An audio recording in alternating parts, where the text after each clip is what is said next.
Hello and welcome to another episode of Outsmart Charles. I'm Charles Bennett and I'm getting way too old for this sort of thing. Let's meet tonight's contestants. A web accessibility consultant from Pico Rivera, Des. A self-employed artist and sad mohawk wearer from Long Beach, Brie. And a stagehand from Las Vegas, Brad.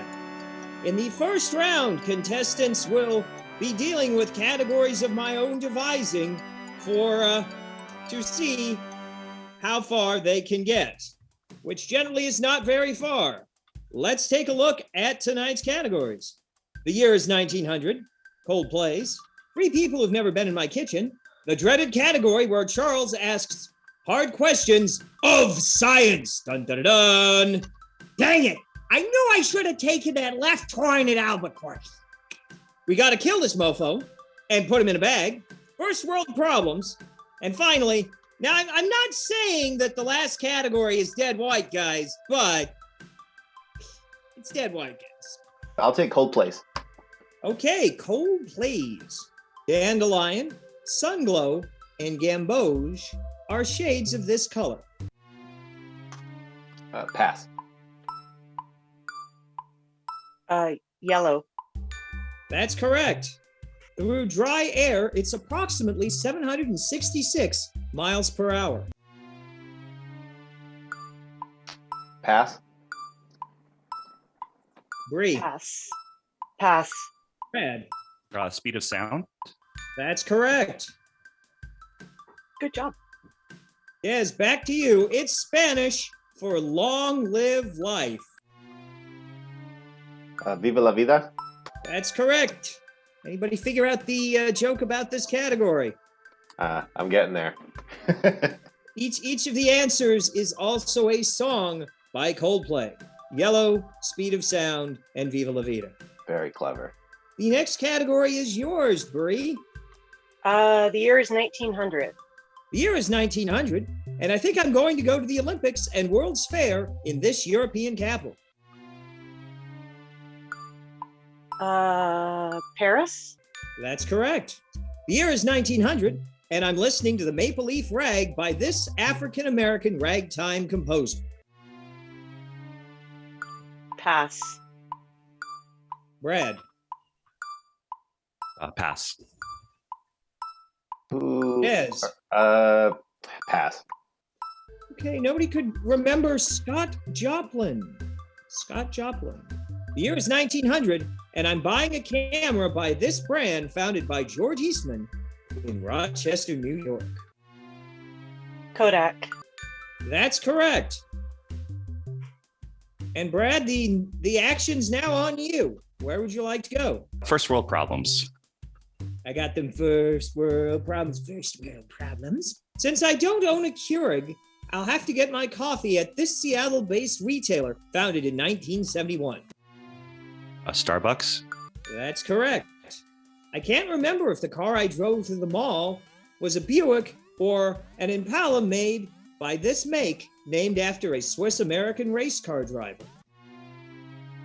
Oh man. Chevy. That's correct. Named for Louis Chevrolet. It's been at least a week since I've ridden first class on this largest Airbus jet.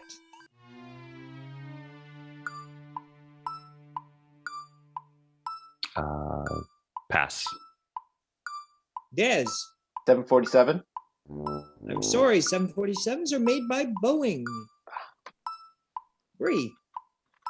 Pass. The largest Airbus jet is the A380. The A380. Bigger than the 747. So big that some airports actually had to rebuild their runways to accommodate. Alrighty, let's take a look at the scores. With three categories down, Brad and Brie have 25 apiece. Des, 14. And Des, the action goes to you. The dreaded category where Charles asks hard questions of science, please. Dun, dun, dun, dun. This third place medal is an alloy of copper and tin. Bronze. That's correct. This African mammal can reach 18 feet or more in height. Giraffe. That's correct. Don't call it a comeback, folks.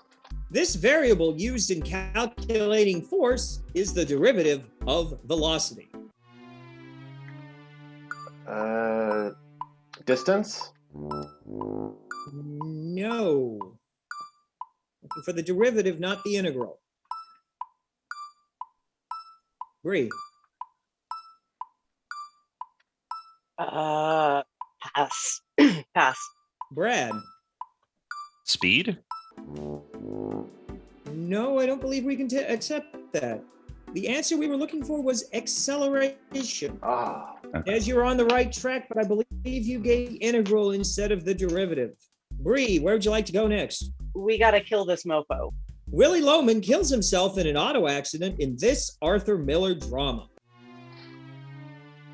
Pass. Brad.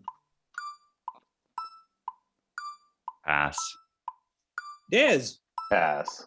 No, nobody remembered the ending to Death of a Salesman. Hmm. Never seen it, heard it, or read it, so Lavinia, Chiron, Demetrius, Tamara, and Saturninus are people who die in this Shakespearean bloodbath tragedy. pass. Brad. I should know this one. Yes, you should. Me too. Pass. Dez. Othello? I'm sorry, that's incorrect. They all died in Titus Andronicus, generally considered one of the bloodiest of Shakespeare's plays. So we got baked in a pie. Name 3 people who get killed off in Harry Potter and the Deathly Hallows.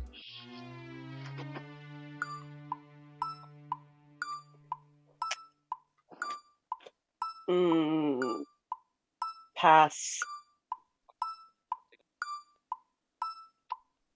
Brad, want to try this one? One of the twin brothers. I don't know his name. Dumbledore. And Okay, well, unfortunately, we would have needed to know which twin, and I believe John Dumbledore gets killed off in the 6th book, not the 7th one. yeah. Yes. So Dobby the House Elf, Fred Weasley, and Voldemort. I believe that's correct, is it not, John? That is correct. There were 3 different Dumbledores killed off in that book as well, just not the one you're thinking of.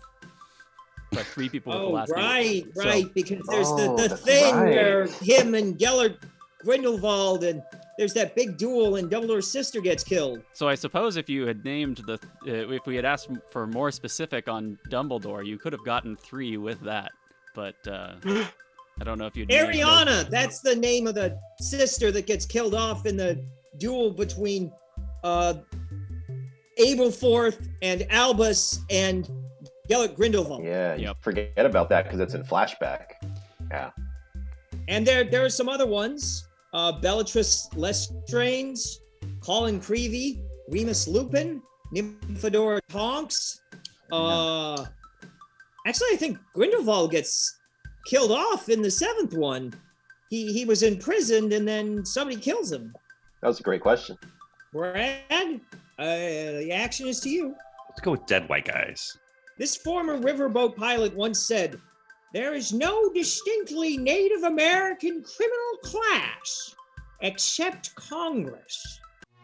There is no distinctly Native American criminal class except Congress. Pass. Des, there is no distinctly Native American criminal class except Congress. Pass. Mark Twain. Mark Twain. Oh. There is no distinctly outsmart Charles category except dead white guys. This South Carolinian resigned as vice president after clashing with President Andrew Jackson over nullification, states' rights, and high tariffs.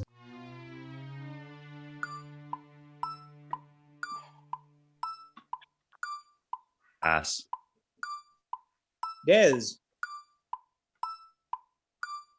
Pass. Brie? Pass. Nobody could come up with John C. Calhoun. No way. Nope. Nobody remembers anything from middle school and high school American history? Of course not. Nope. That was way too long ago, man. I took it in college too, and I still don't remember. The Brooklyn Bridge was built by this family of engineers.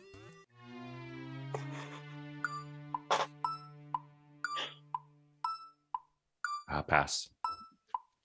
Des. The Rockefellers? The Rockefellers were businessmen. They were not engineers. Brie. I just listened to a podcast on this last week too, and I cannot for the life of me remember. So pass. Nobody could remember the Roeblings. John Augustus and Washington Augustus Roebling. Ugh. I'm seeing a lot of pink on my spreadsheet. And on that note, I think it's time to pay for my exorbitant necktie bill. We'll be right back after this short break. Don't leave now. There's more show coming up. Help us grow the show by subscribing to Outsmart Charles on YouTube. Welcome back to Outsmart Charles. Let's get to know our contestants to a disturbing level. Des, I hear you're a web accessibility consultant now, but prior to that, you were a stand-up comic. Yeah. So so I'm a totally blind man, and so I back in the day, I felt like a perspective that was missing was a blind person's. So I would write jokes about my life and go out and perform them, and I think it went pretty well for a few years until I started to see how light my bank account was, and so here I am. Brie, can you tell us what kind of art projects you've been working on lately? Right now I'm a resin artist, so actually what you see behind me is kind of where I'm storing all of my supplies and finished products. But I do a lot of like resin ocean stuff. Kind of been doing art my whole life. I've worked on a couple of low budget music videos and films and stuff in the art department. So right now, actually, this room I'm trying to get organized. So that's kind of been my main project for the last 2 months. So you've gone from low budget music videos to a low budget quiz show. Yep. But hey, it's fun. That's all that matters, right? Now, Brad, you're a stagehand. Any productions you're excited about that you can share that aren't covered by NDAs? I can state a movie I can't name the movie, but I just worked a Zoe Deschanel movie a couple months ago, which was really fun, and hoping to see that out soon. And hope everybody gets to experience that. That'll be a really fun movie. Okay, well, it's good to meet you all. Let's take a look at where the game stands. With 3 categories left, it's still anybody's game. Des has 41, Brie has 30, and Brad has 23. There are 3 categories remaining. 3 people who've never been in my kitchen. Dang it, I knew I should have taken a left turn at Albuquerque. And put him in a bag. And Des, it is your board. I'll take 3 people in my kitchen. 3 people who've never been in my kitchen. This Latina who played Gloria on Modern Family has never, to the extent of my knowledge, been in my kitchen.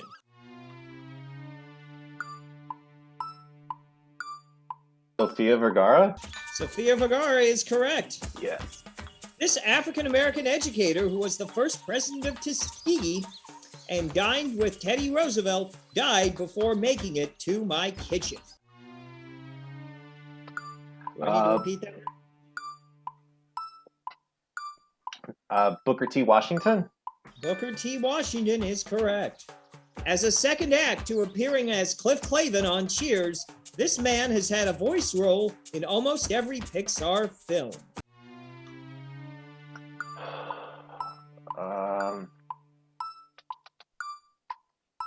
Pass. Brad. Pass. Brie. Pass. Okay, you don't remember the guy who said, in the very famous Cheers episode, who are three people who've never been in my kitchen? I don't know. That was Don't know his name.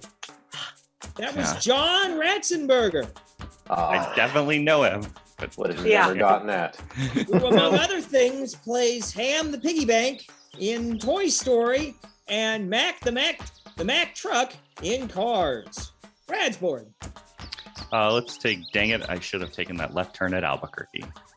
Dang it! I knew I should have taken a left turn at Albuquerque. Dang it, this carrot tastes like air. If you travel 90 miles north from Albuquerque, you'll end up in this city associated with the Manhattan Project. Should know this.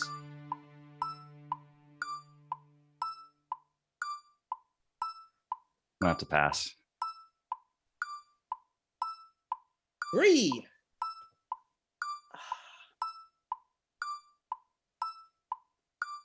Oh, pass. No, wait. Oh, no. Pass, yeah. Is. If you travel 90 miles north from Albuquerque, you'll end up in this city associated with the Manhattan Project. Ah, Roswell. Oh, I'm sorry. We were going for Los Alamos. Ah, Roswell is associated with something else. Maybe Roswell will show up the next time. Travel northwest from Albuquerque for 200 miles, and you'll end up on land belonging to these indigenous peoples.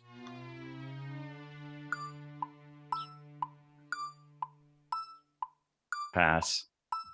Brie. The Lakota? Oh, I'm sorry, the Lakota are located in are historically native to a different part of the United States. Des.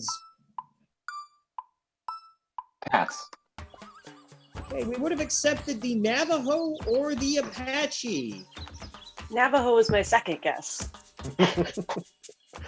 Travel 285 miles east from Albuquerque to end up in this burg that's home of the Cadillac and Big Texian steak. That should be steak like S-T-E-A-K. I don't know how I messed that up. Steak ranches.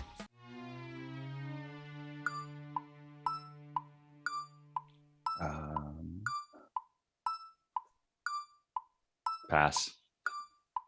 Brie.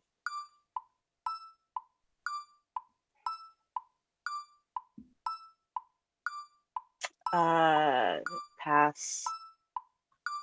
Des. Hey, nobody can come up with Amarillo. Amarillo, Texas. Brie, the last category is yours, and put him in a bag.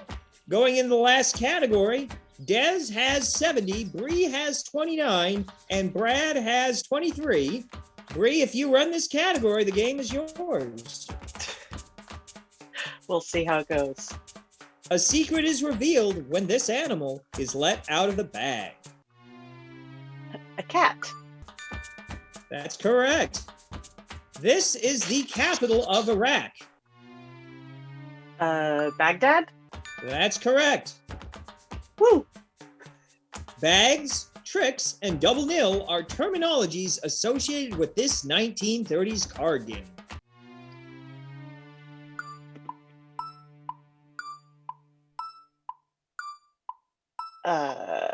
Bridge? That's correct. Oh. Yes. Wow. Oh, it broke up there. Charles, he said it's incorrect. Oh, okay. I just heard correct. I thought it was the ultimate comeback right there. I'm sorry. If you guys want to reshoot that, I can pretend to be surprised. It's all good. Oh, okay. That's Wow. fine. That's fine. Okay, let's give y'all a couple minutes to regain. No, well, Des, it's on you. It's not bridge.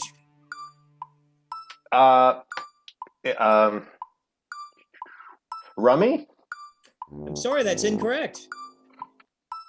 Brad, you want to give this a go? Euchre? No, the card game is Spades. Oh. Spades. Anybody ever played Spades on their computer? No. Nope. Well, let's take a look at the scores. Brad, is decidedly in third. Brie has 58, and Des in the lead with 69. Nice. In a few moments, Des will face off with me in the final round, but first, take a moment to hear from our sponsors. Want to watch the show without annoying ads like these? Become a supporter at patreon.com/OutsmartCharles. Want to watch the show without annoying ads like these? Become a supporter at patreon.com/OutsmartCharles. Welcome back to Outsmart Charles.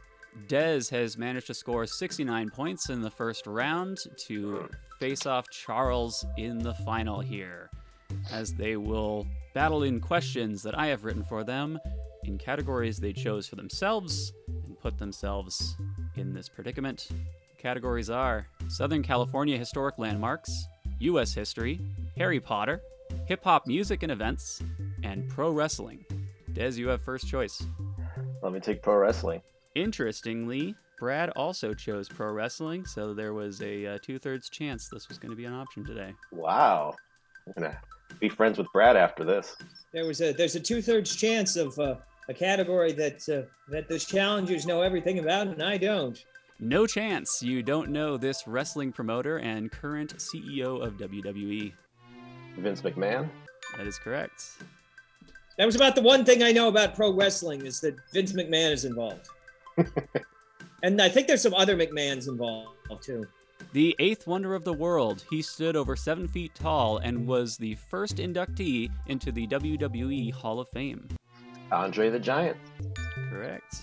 The youngest to win the WWE Championship in 2004, he is also the only person to hold primary heavyweight championships in WWE, UFC, NJPW, and the NCAA. Brock Lesnar. Correct.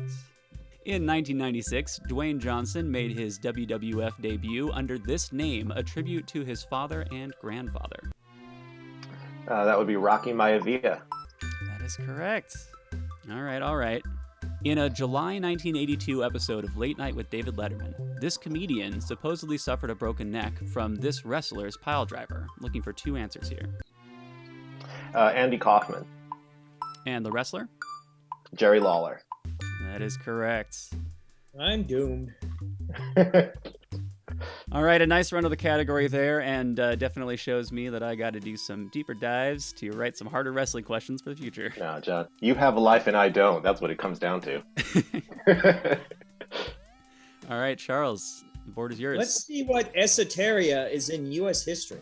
Adjusting for inflation, he was the wealthiest American of all time thanks to his Standard Oil Company. Now is the time for Rockefeller. That is John D. Rockefeller Sr. That is correct. Born in Staten Island in 1794, this railroad tycoon's descendants include Anderson Cooper and Timothy Oliphant. Cornelius Vanderbilt. Correct. This wealthy American's gospel of wealth preached progressive taxation and an estate tax to help rich people benefit society. I should know this guy's name. You probably do know this guy's name. Is it Carnegie? It is Carnegie. So now we're going to get more difficult here. Maybe. I don't know. This Philadelphian philanthropist and slave owner, if you can put those 2 words in the same sentence, his personal bank was the main source of government credit during the War of 1812. Is that Stephen Girard? That is Stephen Girard. I thought it was oxymoronic that his biography lists him as a philanthropist and slave owner. He should have redirected his philanthropy in different directions. And I believe he was, by the end of his life, he was completely blind. For most of his life, he was blind in one eye. And I think before he died, he was blind in the other eye. Ha! All right, let's see if you can also run this category. This Holy Roman Empire-born American businessman created a fur trade monopoly before getting into New York real estate to become the first U.S. multimillionaire. Shouldn't that be fur with a U, John? Probably. Furs like beaver pelts, not furs like fir trees.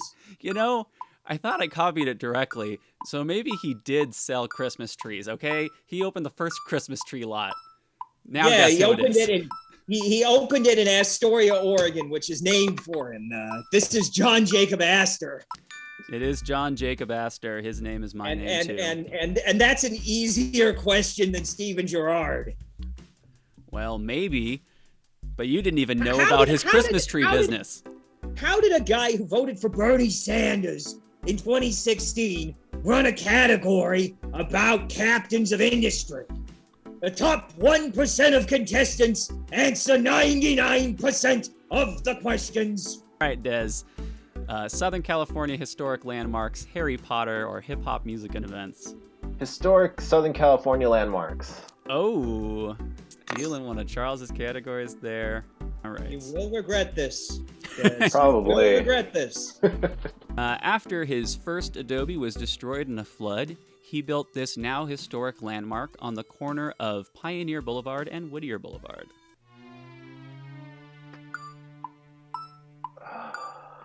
Wow. The Pioneer Mission. I'm sorry, no, Charles. Pio Pico. Des, didn't you say you were from Pico Rivera? Sadly, I did. Yes. Yes, this is Pio Pico. Literally the guy who your new town is half named for. Yes, looking for Pio Pico or the Casa de Governor Pio Pico or Pio Pico Mansion. I believe it was built on the site or next to some sort of indigenous village. Because of course Whittier Boulevard was once El Camino Real. Did you know that? That's why it's got the bells on it. This historic landmark includes the La Brea Tar Pits and the Los Angeles County Museum of Arts.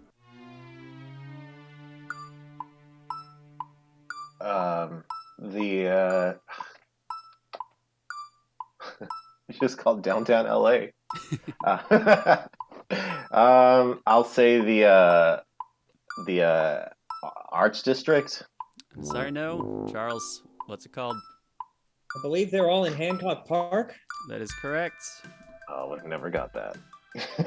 A barn used by this director to make the first Hollywood feature-length film in 1913 was relocated to Paramount Studios in 1927 and is ready for its close-up.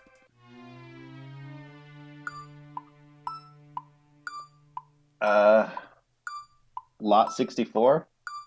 Sorry, no, Charles. I'm ready for my close-up, Mr. DeMille. Is it Cecil B. DeMille? It is Cecil B. DeMille. All right, still time to steal some as these get either potentially more difficult, but also more point value here. This terminus of the Los Angeles Owens River Aqueduct, completed in 1918, was designated a California Historical Landmark in 1958. The San Gabriel River. Looking for the terminus point. So What is it? The riverbed. sorry, no, Charles. Looking for the name for this. Oh, it could be two things. It could be one of two things. Is it the flume thingy that comes down the hill where the 5 and the 210 meet? I don't know. Looking for the Is name it of the one that was made a historical landmark in 1958 after being completed in 1918. The flume. The flume. I can't get any more specific. The flume. We were looking for the Cascades. I warned you this would be a difficult category, Des. Yeah, you were right. Oh It was man. a tough one because I got to try to write questions that can stump Charles here. And But it is Southern California. literally, there are 50 coffee table architecture books within 15 feet of where I am sitting. If only you had those opened. The site of this first Southern California newspaper, which ran from 1851 to 1879, is a historical landmark.